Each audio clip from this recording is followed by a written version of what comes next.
Let's say for a butterfly, you start from egg, larva, pupa, then adult butterfly. A butterfly wanted to recreate another butterfly, but the journey will start from egg. So that if you came to look at the egg, you will not even know that this is butterfly already, but it is only a stage. This is how your own life started too. You did not arrive time in your brightest potential. But there is this treasure that was locked up inside this earthen vessel, and God is hoping that with time, as you continue to excavate in the spirit, one of these days you will stumble upon that treasure that He has kept inside you. If you give due diligence to the things I'm sharing with you, you will discover in no time that the thing you are running away from can run from you. Because it's about different versions of you. There was a version of you that they can bully. There's a version of you that they can oppress. They can oppress it as long as you remain a baby. But the day you journey the corridor of transformation, the same princes, the same witches, the same thrones, the same demonic order, when they show up one night, you know, the Philistines continue to have a field day after the death of Samson, because a major deliverer died in Israel the day Samson died. Prophecies went ahead concerning this one, that he will be a deliverer. And what it means to deliver is that he will be God's arm of resistance against the horde of the alien army. But they found a way to short circuit his destiny. When he died, Philistines had a field day. They began to rejoice. Before I even go ahead with what I'm sharing with you, many of you, the way you live your life as at now, you are like Samson. Major prophecy on your head, mighty declarations. Even your mother did not leave you in the dark. She gave you a little hint. This is what God told me when I heard you. This is what I received as prophecy concerning your birth. When they are telling you things like this, they are trying to make the conversations that happened between John and Jesus. They are asking you, are you the one who is to come, or should we wait for another? Are you the Savior they told us about in this family? Look at what a Savior has become. Bounded in iniquity, chained in lust. You chose to live in pleasure than to command deliverance for Jacob.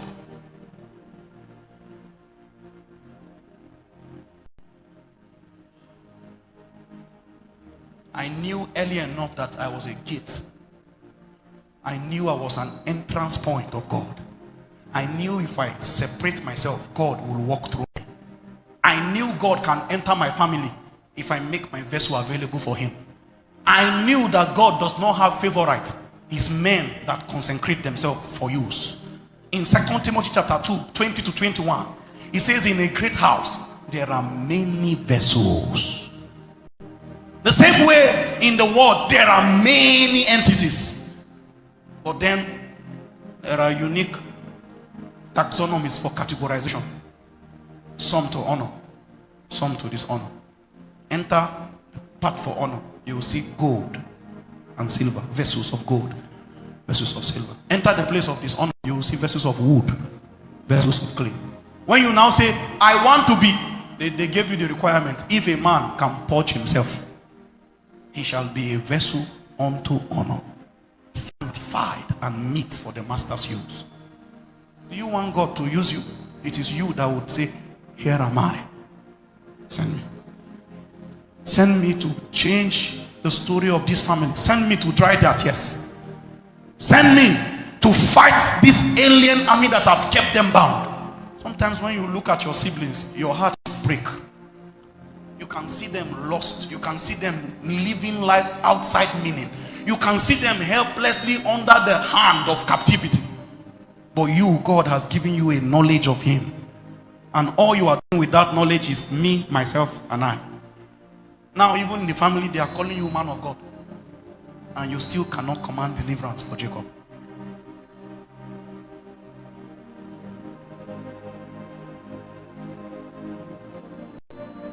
I vow that I will not give rest to myself.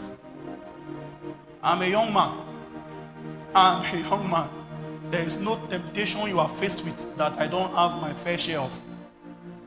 I learned the hard way. I'm most likely tempted than you. Because the more visible you are to the radar of darkness, the more attention they give to you. But I have found out also that as far as God's program was concerned, I am the only one that can decide how much God can do business with me. If I align enough, He will continue to move. I've seen God show His hand of providence. There is a place you enter in your walk with God as you continue to labor progressively on the corridor of transformation. You realize that God never intended that you will be looking for bread, looking for what to eat. Those things will answer themselves quietly. Because wealth is designed to gravitate towards value. The moment something becomes tangible in your life, listen, how do people come and sit down? Now, all they need is to sit down near you. That there is a way they get inspiration anytime they sit where you are. So they begin to book appointments just so that they can come around your wave. Because they found out that anytime they come around you, questions that was keeping them under serious burden for months, the moment they come near you, solutions just enter their heart. It is you that go around without identifying what dimension of God you carry. It is that gift that God has put inside you that will make room for you. But you move around ignoring the potentials God has deposited. Meanwhile, your first labor is to discover it. Your second labor is to sharpen it. Sharpen it. Let it become blazingly sharp.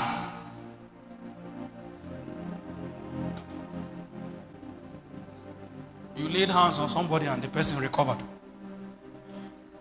That's the beginning. The next thing now is, Lord, I know there is more.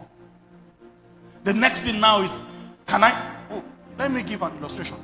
There is a brother that anytime, unless he does not sleep, but if he goes to sleep, whatsoever he has sought of the Lord, a vision will come and he will get counsel.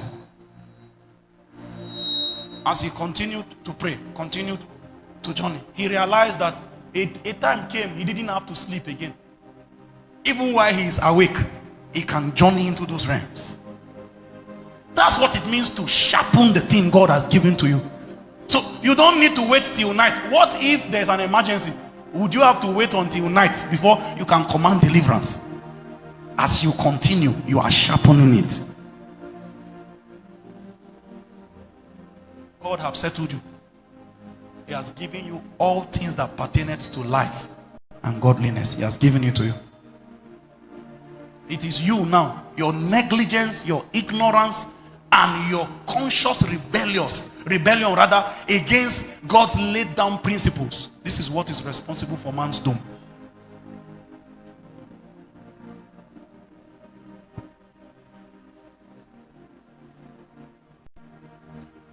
One more time. Bow your head. Your prayer this time is very simple. Lord, stir me up. Stir me up. Stir me up. Stir me up by revelation. Let me apprehend. Let me see the things you have reserved for my rising. Show me where I stand in your eternal order. Give me access to revelatory knowledge of my identity in you.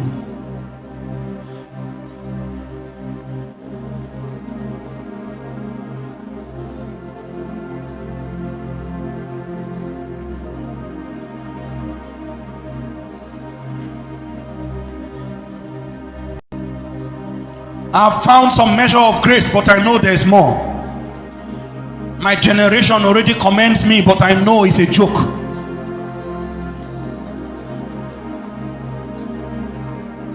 I ascend from time to time, but I know I can live perpetual in the ascended realm. I've witnessed a measure of your glory, a measure of your grace at work in my life.